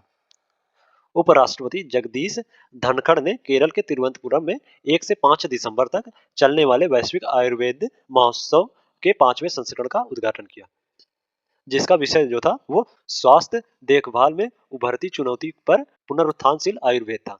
तो इस प्रकार D is the right answer हो जाएगा इसमें। ओके, ठीक है? जो पांचवा वैश्विक आयुर्वेद महोत्सव 2023 आयोजित किया गया था वो केरल के तिरुवनंतपुरम में आयोजित किया गया था। ओके, नेक्स्ट क्वेश्चन है, निम्नलिखित में से किस प्रदेश में 13वीं हॉकी इंडिया सीनियर पुरुष राष्ट्रीय चैंपियनशिप 2023 जीता? ऑप्शन है हरियाणा, ऑप्शन बी है पंजाब, ऑप्शन सी है उत्तर प्रदेश और ऑप्शन डी है बिहार। पंजाब ने हरियाणा को हराकर 13वीं हॉकी इंडियन सीनियर पुरुष राष्ट्रीय चैंपियनशिप 2023 का स्वर्ण पदक जीता। तो इस प्रकार B is the right answer हो जाएगा इसमें। ओके, नेक्स्ट क्वेश्चन है, केंद्रीय प्रत्यक्ष कर बोर्ड के बारे में निम्नलिखित कथनों पर विचार कीजिए। पहला कथन है, यह केंद्रीय राजस्व बोर्ड अधिनियम 1974 के तहत कार्यरत एक वैधानिक प्राधिकरण है। और दूसरा कथन है, यह वित्त मंत्रालय के राजस्व विभाग के अंतर्गत संचालित होता है। नीचे दिए गए कूट का प्रयोग कर सही उत्तर चुनें। ऑप्शन ए एक और दो दोनों, ऑप्शन बी है केवल एक, ऑप्शन सी है केवल दो, और ऑप्शन डी है ना तो एक और ना ही दो। केंद्रीय प्रत्यक्ष कर बोर्ड केंद्रीय राजस्व बोर्ड अधिनियम 1963 के तहत कार्य करने वाला एक वैधानिक प्राधिकरण है। तो इस प्रकार जो कथन एक है वो गलत हो जाएगा। ये 1974 के तहत नहीं बल्कि 1963 के तहत कार्यरत एक वैधानिक प्राधिकरण है। ओके, यह वित्त मंत्रालय के राजस्व विभाग के अंतर्गत संचालित होता है। तो इस प्रकार जो कथन दो है वो सही हो जाएगा। ओके, तो इसमें केवल दो सही है, तो सी इज द राइट आंसर हो जाएगा। ओके, नेक्स्ट क्वेश्चन है, leadership group for industry transition 2.0 Bharat और किस देश के बीच साकार है। ऑप्शन है यूनाइटेड किंगडम, ऑप्शन बी है जापान, ऑप्शन सी है स्वीडन, और ऑप्शन डी है नॉर्वे।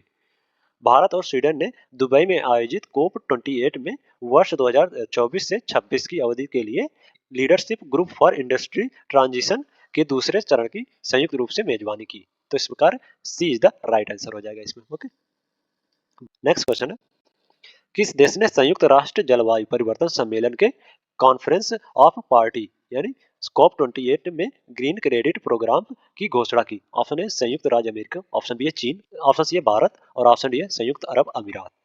संयुक्त राष्ट्र जलवायु परिवर्तन सम्मेलन में कोप 28 के अवसर पर भारत ने ग्रीन क्रेडिट पहल का शुभारंभ किया। यह भारत सरकार की पर्यावरण अनुकूल जीवन शैली के अंतर्गत एक पहल है। तो इस प्रकार इसमें सी इज द राइट आंसर हो जाएगा। ओके, ग्रीन क्रेडिट प्रोग्राम की जो घोषणा की थी वो भारत ने की थी कोप 28 में। ओके, नेक्स्ट क्वेश्चन है,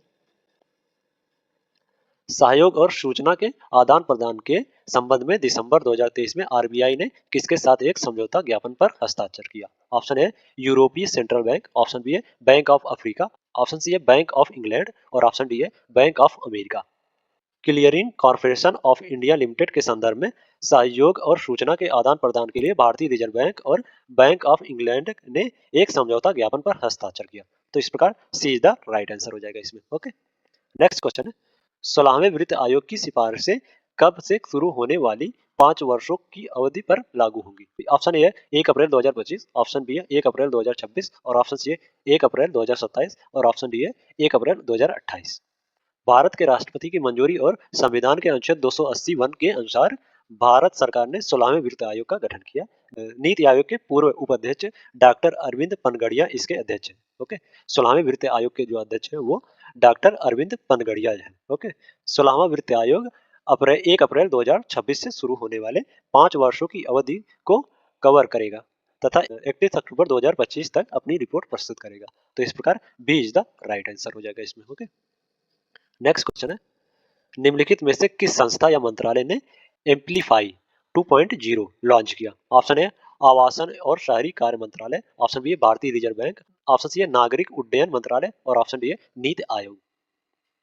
डेटा संचालित नीति निर्माण में मदद करने के लिए केंद्रीय आवास और शहरी कार्य मंत्रालय शिक्षावादियों, शोधकर्ताओं और हितधारकों के लिए भारतीय शहरों से नए आंकड़ों को एक ही मंच पर उपलब्ध कराने का प्रयास करेगा। ओके, इसके लिए केंद्रीय आवास और शहरी कार्य मंत्रालय ने एम्पलीफाई 2.0 पोर्टल लॉन्च किया है। तो इस प्रकार ए इज द राइट आंसर हो जाएगा इसमें। ओके, एम्पलीफाई 2.0 जो है वो आवासन और शहरी कार्य मंत्रालय ने लॉन्च किया है। ओके, नेक्स्ट क्वेश्चन है, हाल ही में निम्नलिखित में से किस संस्था ने नारकोडम द्वीप के निकट तेल और गैस की खोज की। ऑप्शन है आईआईटी बम्बई, ऑप्शन बी है आईआईटी कानपुर, ऑप्शन सी है आईआईटी दिल्ली, और ऑप्शन डी है आईआईटी मद्रास। हाल ही में आईआईटी कानपुर को एक शोध के दौरान नारकोडम द्वीप के निकट तेल और गैस की खोज की है। तो इस प्रकार B is the right answer हो जाएगा इसमें। ओके, नेक्स्ट क्वेश्चन है, निम्नलिखित में से किस राज्य ने मिशन इन्वेस्टिगेशन ऑब्लिक 75 डेज शुरू किया। ऑप्शन है बिहार, ऑप्शन बी है उत्तर प्रदेश, ऑप्शन सी है उत्तराखंड, और ऑप्शन डी है झारखंड। हाल ही में बिहार सरकार ने मिशन इन्वेस्टिगेशन ऑब्लिक 75 डेज शुरू किया। तो इस प्रकार ए इज द राइट आंसर हो जाएगा इसमें। ओके, बिहार सरकार ने मिशन इन्वेस्टिगेशन ऑब्लिक 75 डेज शुरू किया है। ओके, नेक्स्ट क्वेश्चन है, रिलायंस जियो ने किसके सहयोग से भारत जीपीटी लॉन्च किया है? Option A IIT Patna, option B है आईआईटी भिलाई और ऑप्शन सी है आईआईटी मंडी और ऑप्शन डी है आईआईटी बम्बई। रिलायंस जियो ने आईआईटी बम्बई के सहयोग से भारत जीपीटी लॉन्च किया है। तो इस प्रकार D is the right answer हो जाएगा इसमें। ओके, नेक्स्ट क्वेश्चन है, निम्नलिखित में से किस राज्य ने दिसंबर 2023 में भारत की पहली पनडुब्बी आधारित अंडर वाटर पर्यटन सुविधा शुरू की है? Option A Andhra Pradesh, option B है गुजरात, ऑप्शन सी है तमिलनाडु और ऑप्शन डी है गोवा। दिसंबर 2023 में गुजरात सरकार ने द्वारिका में भारत की पहली पनडुब्बी आधारित अंडर वाटर पर्यटन सुविधा शुरू करने का निर्णय लिया है। तो इस प्रकार B is the right answer हो जाएगा इसमें। ओके, नेक्स्ट क्वेश्चन है, अभय हस्तम कार्यक्रम किस राज्य द्वारा शुरू किया गया है? ऑप्शन है तेलंगाना, ऑप्शन बी है छत्तीसगढ़, ऑप्शन सी है अरुणाचल प्रदेश और ऑप्शन डी है सिक्किम। तेलंगाना के मुख्यमंत्री रेवंत रेड्डी ने अभय हस्तम कार्यक्रम शुरू किया है। तो इस प्रकार ए इज द राइट आंसर हो जाएगा इसमें। ओके, अभय हस्तम जो है वो तेलंगाना के मुख्यमंत्री रेवंत रेड्डी ने शुरू किया है। ओके, नेक्स्ट क्वेश्चन है, इंडियन स्किल रिपोर्ट 2024 का विषय था। ऑप्शन ए कार्य कौशल और गतिशीलता के भविष्य पर एआई का प्रभाव, ऑप्शन बी है कार्य के भविष्य का पुनर्निर्माण और पुनर्रचना, ऑप्शन सी है कोविड के बाद भारत में प्रतिभा की मांग और आपूर्ति का परिदृश्य, ऑप्शन डी है competitiveness of India Inc India oblique 75 forging ahead. Indian skill report 2024 या व्हील बॉक्स द्वारा अखिल भारतीय तकनीकी शिक्षा परिषद, भारतीय उद्योग परिसंघ और भारतीय विश्वविद्यालय संघ सहित विभिन्न एजेंसियों के सहयोग से प्रकाशित किया गया है। ओके, इसमें भारत के कौशल परिदृश्य और कार्यबल पर आर्टिफिशियल इंटेलिजेंस के प्रभाव पर प्रकाश डाला गया है। ओके, और इसका जो विषय है वो कार्य कौशल और गतिशीलता के भविष्य पर एआई का प्रभाव है। तो इस प्रकार ए इज द राइट आंसर हो जाएगा इस पे। ओके, नेक्स्ट क्वेश्चन है, निम्नलिखित में से किस हवाई अड्डे को यूनेस्को का प्रिक्स वर्लेस पुरस्कार 2023 प्रदान किया गया है? ऑप्शन ए जयपुर अंतर्राष्ट्रीय हवाई अड्डा, ऑप्शन बी है जीएमआर अंतर्राष्ट्रीय हवाई अड्डा, ऑप्शन सी है केम्पे गौड़ा अंतर्राष्ट्रीय हवाई अड्डा और ऑप्शन डी है इंदिरा गांधी अंतर्राष्ट्रीय हवाई अड्डा। बेंगलुरु के केम्पे गौड़ा अंतर्राष्ट्रीय हवाई अड्डे के टर्मिनल 2 को यूनेस्को के प्रिक्स वर्लेस पुरस्कार प्रदान किया गया है। तो इस प्रकार सी इज द राइट आंसर हो जाएगा इसमें। ओके, यूनेस्को का प्रिक्स वर्लेस पुरस्कार 2023 जो है वो केम्पे गौड़ा अंतर्राष्ट्रीय हवाई अड्डे को प्रदान किया गया। ओके, नेक्स्ट क्वेश्चन है, निम्नलिखित में से किसके द्वारा मेडटेक मित्र ऑनलाइन पोर्टल लॉन्च किया गया है? ऑप्शन है विज्ञान और प्रौद्योगिकी मंत्रालय, ऑप्शन बी है विधि और न्याय मंत्रालय, ऑप्शन सी है स्वास्थ्य और परिवार कल्याण मंत्रालय और ऑप्शन डी है पृथ्वी विज्ञान मंत्रालय। स्वास्थ्य और परिवार कल्याण मंत्रालय ने दिसंबर 2023 में मिडटेक मित्र पोर्टल लॉन्च किया है। यह एक परिवर्तनकारी मंच है जिसका उद्देश्य मिड टेक इन्वेस्टर और एडवांस हेल्थ केयर सोल्यूशन को सशक्त बनाना है। तो इस प्रकार सी इज द राइट आंसर हो जाएगा इसमें। ओके, मिड टेक मित्र ऑनलाइन पोर्टल जो है वो स्वास्थ्य और परिवार कल्याण मंत्रालय द्वारा लॉन्च किया गया है। ओके, नेक्स्ट क्वेश्चन है, प्रधानमंत्री दिसंबर 2023 में उत्तर प्रदेश के निम्नलिखित में से किस शहर में पहली अमृत भारत ट्रेन को हरी झंडी दिखाई? Option A Saharanpur, option B है नोएडा, ऑप्शन सी है झांसी और ऑप्शन डी है अयोध्या। दिसंबर 2023 में प्रधानमंत्री नरेंद्र मोदी ने उत्तर प्रदेश के पवित्र शहर अयोध्या से पहली 2 अमृत भारत एक्सप्रेस ट्रेन को हरी झंडी दिखाई है। तो इस प्रकार D is the right answer हो जाएगा इसमें। ओके, अमृत भारत ट्रेन को अयोध्या से हरी झंडी दिखाई गई है। ओके, नेक्स्ट क्वेश्चन है, उत्तर प्रदेश सरकार ने राज्य की पहली इंट्रा डिस्ट्रिक्टर हेलीकॉप्टर सेवा का उद्घाटन किया है। ऑप्शन है आगरा में, ऑप्शन बी है गोरखपुर में, ऑप्शन सी है वाराणसी में, ऑप्शन डी है सहारनपुर में। उत्तर प्रदेश में पूर्व प्रधानमंत्री अटल बिहारी वाजपेयी की जयंती के अवसर पर उत्तर प्रदेश के मुख्यमंत्री ने आगरा के बटेश्वर से मथुरा के गोवर्धन तक राज्य की पहली इंट्रा डिस्ट्रिक्टर हेलीकॉप्टर सेवा का उद्घाटन किया गया है।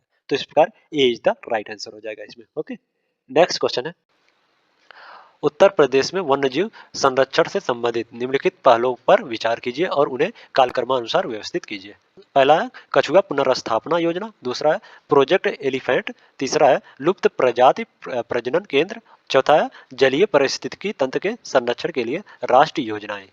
नीचे दिए गए गुण का प्रयोग कर सही उत्तर चुने। ऑप्शन ए है 2 1 3 4, ऑप्शन बी है 3 1 2 4 और ऑप्शन सी है 1 2 3 4 और ऑप्शन डी है 1 4 2 3।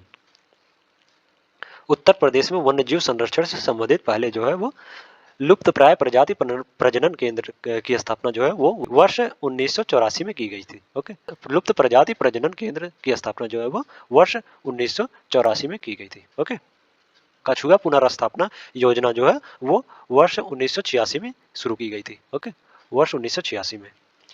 प्रोजेक्ट एलिफेंट जो है वो वर्ष 1992 में शुरू किया गया था। ओके, वर्ष 1992 में। और जो है जलीय पारिस्थितिकी तंत्र के संरक्षण के लिए राष्ट्रीय योजनाएं जो है वो वर्ष 2013 में लॉन्च किया गया था। ओके, वर्ष 2013 में लॉन्च किया गया था। तो इस प्रकार पहले नंबर पे 3-1-2-4 3-1-2-4 इज द राइट आंसर हो जाएगा। तो B is the right answer हो जाएगा इसमें। ओके, नेक्स्ट क्वेश्चन है, उत्तर प्रदेश में भारतीय पशु चिकित्सा अनुसंधान संस्था स्थित है। ऑप्शन है कानपुर, ऑप्शन बी है लखनऊ, ऑप्शन सी है प्रयागराज और ऑप्शन डी है बरेली। भारतीय पशु चिकित्सा अनुसंधान संस्था जो है वो बरेली में स्थित है। तो इस प्रकार D is the right answer हो जाएगा इसमें। ओके, नेक्स्ट क्वेश्चन है, निम्नलिखित कथनों में से कौन सा उत्तर प्रदेश के संबंध में सत्य नहीं है। ऑप्शन ए है मिर्जापुर विंध्यवासिनी मंदिर के लिए प्रसिद्ध है। ऑप्शन बी है रुस्तम खान ने 1625 ईस्वी में मुरादाबाद की स्थापना की थी। ऑप्शन सी है देवी पाटन मंडल का मुख्यालय बहराइच में है। ऑप्शन डी है झांसी शहर पहुज और बेतावा नदी के बीच स्थित है। जो देवी पाटन मंदिर है वो बहराइच जिले में बलरामपुर, गोंडा और सरायबस्ती में स्थित है और इसका मुख्यालय जो है वो गोंडा में स्थित है, ना कि बहराइच में। तो इस प्रकार सी द राइट आंसर हो जाएगा। यह उत्तर प्रदेश से संबंधित सत्य नहीं है। ओके, तो इसमें सी द राइट आंसर हो जाएगा। ओके, या बहराइच में नहीं बल्कि गोंडा में स्थित है। ओके, नेक्स्ट क्वेश्चन है, निम्नलिखित कथनों में से कौन सा उत्तर प्रदेश की मध्ययुगीन वास्तुशिल्प के संदर्भ में सही है। ऑप्शन पहला कथन है आगरा किला को वर्ष 1983 में यूनेस्को विश्व धरोहर स्थल के रूप में चिन्हित किया गया था। दूसरा है महताब बाग का निर्माण शाहजहां ने करवाया था। नीचे दिए गए कूट का प्रयोग कर सही उत्तर चुने। ऑप्शन ए है एक और दो दोनों, ऑप्शन बी है केवल एक, ऑप्शन सी है ना तो एक और ना ही दो और ऑप्शन डी है केवल दो। आगरा का किला जो है या आगरा शहर में लाल बलुआ पत्थर से निर्मित एक ऐतिहासिक किला है। वर्ष 1983 में इसे यूनेस्को विश्व धरोहर स्थल के रूप में चिन्हित किया गया था। तो इस प्रकार जो कथन एक है वो सही हो जाएगा। ओके, महताब बाग को मून नाइट गार्डन के नाम से भी जाना जाता है। यह आगरा में स्थित एक चार बाग परिसर है। सम्राट बाबर ने 1530 ईस्वी में इस उद्यान का निर्माण करवाया था। तो इस प्रकार जो कथन दो है वो गलत हो जाएगा। इसका निर्माण शाहजहां ने नहीं बल्कि बाबर ने करवाया था। ओके, ओके, तो इसमें केवल एक इज द राइट आंसर हो जाएगा। तो B is the right answer हो जाएगा इसमें। ओके, नेक्स्ट क्वेश्चन है, निम्नलिखित गायकों में से कौन सा फतेहपुर सीकरी घराने से संबंधित है। पहला है केसरी बाई, दूसरा है सैयद खान, तीसरा है मुनीर खातून बेगम, चौथा है गुलाम रसूल खान। नीचे दिए गए कोड का प्रयोग कर सही उत्तर चुने। ऑप्शन ए है केवल एक और चार, ऑप्शन बी है केवल एक, दो और तीन, ऑप्शन सी है केवल दो और चार और ऑप्शन डी है केवल एक और दो। फतेहपुर सीकरी घराना या मुगल बादशाह जहांगीर के काल में जैनू खां और जोरावर खां ने इस घराने की शुरुआत की थी। ओके, इस घराने में घसीट खान जो है वो अपनी गायक के लिए प्रसिद्ध है। इस घराने में अन्य प्रमुख गायक हैं छोटे खान, गुलाम रसूल खान और सैयद खान। ओके, तो इस प्रकार जो दो है और चार है वो सही हो जाएगा। सैयद खान और गुलाम रसूल खान फतेहपुर सीकरी घराने से गायक से संबंधित है। ओके, तो इस प्रकार दो और चार सही हो जाएगा। सी इज द राइट आंसर हो जाएगा इसमें। ओके, नेक्स्ट क्वेश्चन है, उत्तर प्रदेश हिंदी संस्था की स्थापना कब की गई थी। ऑप्शन ए है वर्ष 1925, ऑप्शन बी है वर्ष 1940, ऑप्शन सी है वर्ष 1950 और ऑप्शन डी है वर्ष 1976। उत्तर प्रदेश हिंदी संस्था लखनऊ हिंदी भाषा और साहित्य के स्वारगढ़ प्रचार प्रसार के लिए 30 दिसंबर 1976 को इसकी स्थापना की गई थी। उत्तर प्रदेश हिंदी संस्था की स्थापना जो है वो 30 दिसंबर 1976 को की गई थी। ओके, तो इस प्रकार D is the right answer हो जाएगा इसमें। ओके, नेक्स्ट क्वेश्चन है, निम्नलिखित में से कौन सा यश भारती पुरस्कार के संदर्भ में सही है। पहला कथन है इसकी शुरुआत वर्ष 1994 में की गई थी और दूसरा कथन है यह केवल साहित्य और सामाजिक कार्य के क्षेत्र में प्रदान किया जाता है। नीचे दिए गए कूट का प्रयोग कर सही उत्तर चुने। ऑप्शन ए है एक और दो दोनों, ऑप्शन बी है केवल एक, ऑप्शन सी है ना तो एक और ना ही दो और ऑप्शन डी है केवल दो।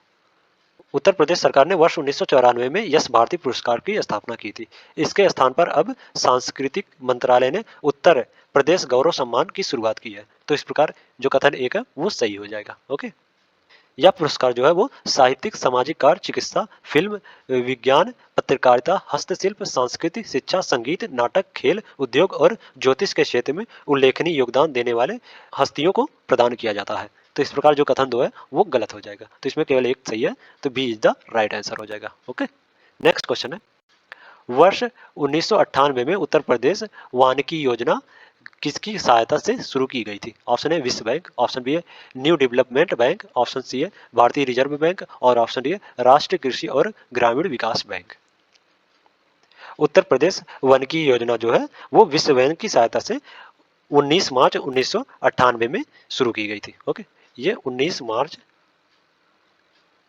1998 में शुरू किया गया था विश्व बैंक की सहायता से। ओके, तो इसमें ए इज द राइट आंसर हो जाएगा। नेक्स्ट क्वेश्चन है, सूची 1 को सूची 2 से सुमेलित कीजिए और सूचियों के नीचे दिए गए कूट का प्रयोग कर सही उत्तर चुनें। सूची 1 में है कछुआ वन्यजीव अभ्यारण्य, कैमूर वन्यजीव अभ्यारण्य, किशनपुर वन्यजीव अभ्यारण्य और सुहागी बारवा वन्यजीव अभ्यारण्य। सूची 2 में है मिर्जापुर, वाराणसी, महाराजगंज, लखीमपुर खीरी। कछुआ वन्यजीव अभ्यारण्य जो है वो वाराणसी में स्थित है। तो इस प्रकार ए का 2 से सुमेलित हो जाएगा। ओके, कैमूर वन्यजीव अभ्यारण्य जो है वो मिर्जापुर और सोनभद्र दोनों जिलों में स्थित है। तो इस प्रकार बी का ए से सुमेलित हो जाएगा। ओके, बी का 1 से सुमेलित हो जाएगा। किशनपुर वन्यजीव अभ्यारण्य जो है वो लखीमपुर खीरी में है।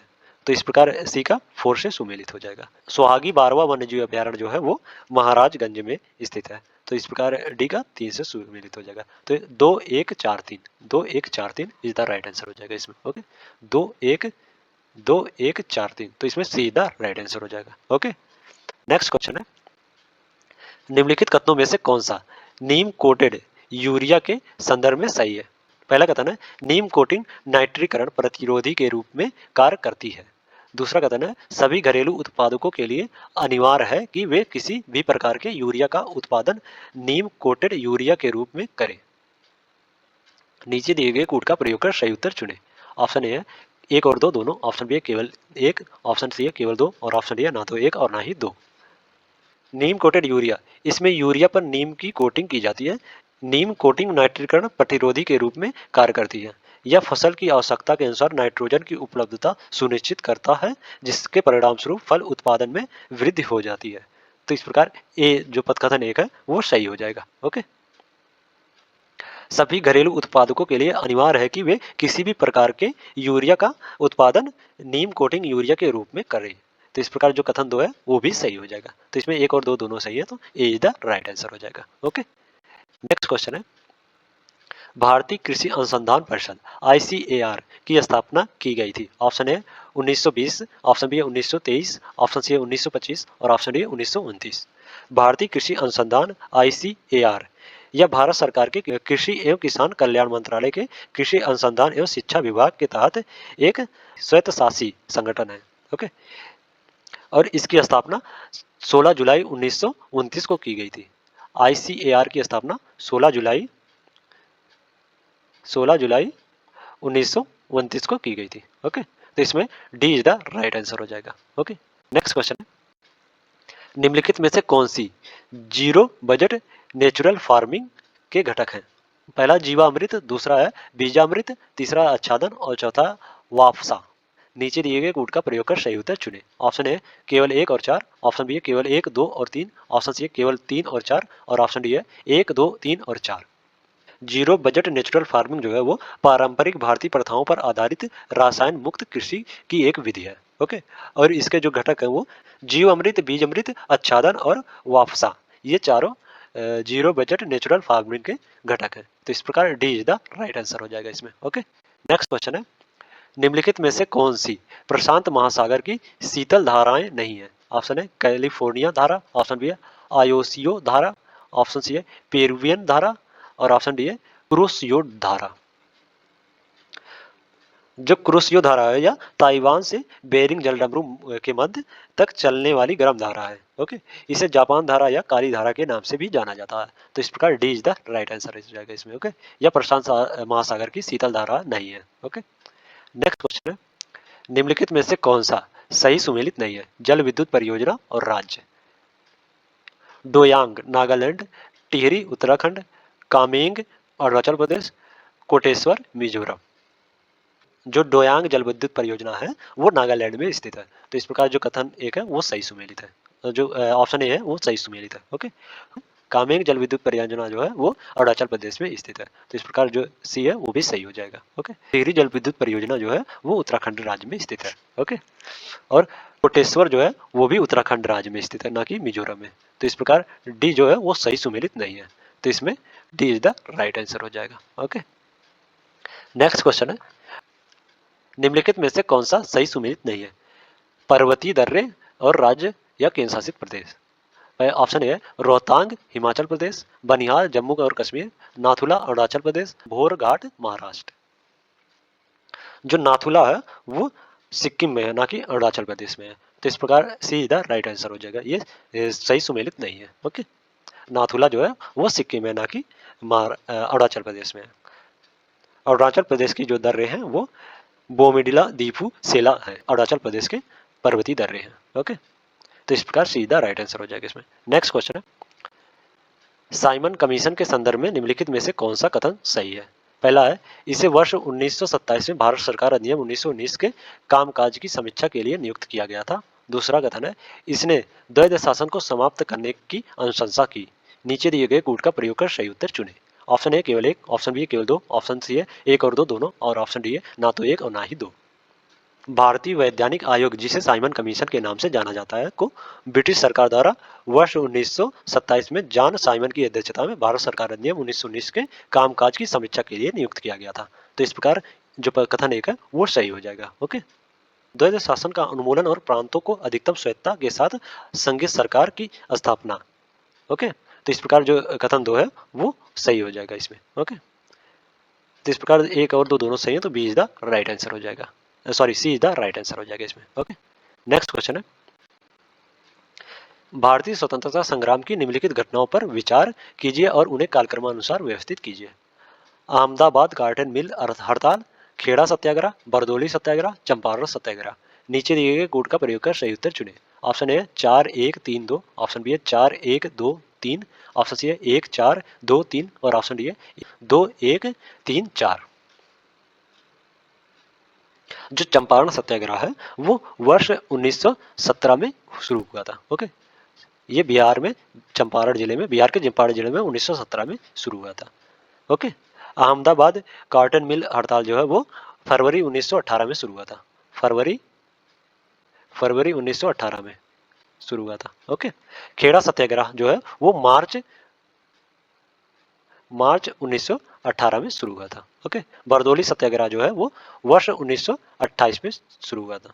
ओके, तो इस प्रकार 4123 4123 इज द राइट आंसर हो जाएगा। तो B is the right answer हो जाएगा इसमें। ओके, नेक्स्ट क्वेश्चन है, हड़प्पाई लिपि के संदर्भ में निम्नलिखित में से कौन सा कथन सही है?